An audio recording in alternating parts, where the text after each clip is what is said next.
Welcome guys, how you guys doing? Alright, so today I've got 5 interesting expressions for you.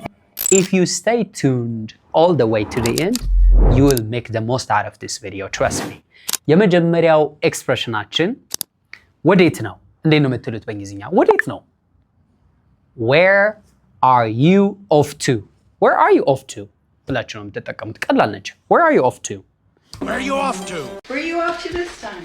ከዛ ወደ ጁስ ቤት። ጁስ ቤት ምን ይመስላችኋል በእንግሊዝኛ? ጁስ ቤት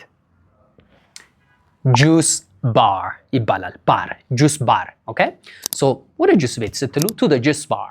Where are you off to? To the juice bar ብላችሁ መጠቀም ትችላላችሁ ማለት ነው። You went to the juice bar like 5 hours ago. ዛሬ ውጭ ነው መበላው። እንዴት ነው የምትሉት? ውጭ መብላት eat out ይባላል። ቤት ውስጥ ስትበሉ ደግሞ eat in ነው። So I'm gonna eat out tonight.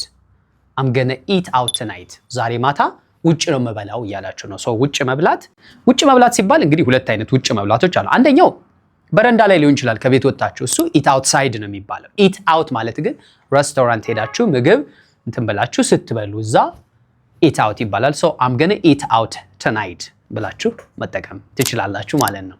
ከዚህ በኋላ ቤት ምግብ አልሰራም ስትሉ እንዴት ነው የምትሉት? ምግብ መስራት cook ነው, right? So I don't cook at home anymore.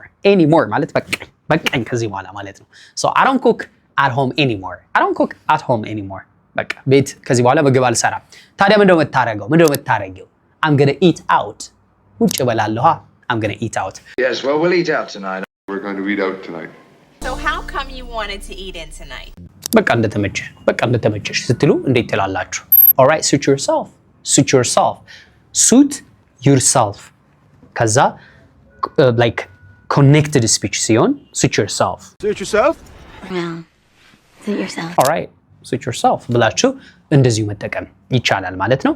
ለዛሬ የነበሩን አገላለጾች እነኚህን ይመስላሉ። Thank you so much for watching. I'll see you next time.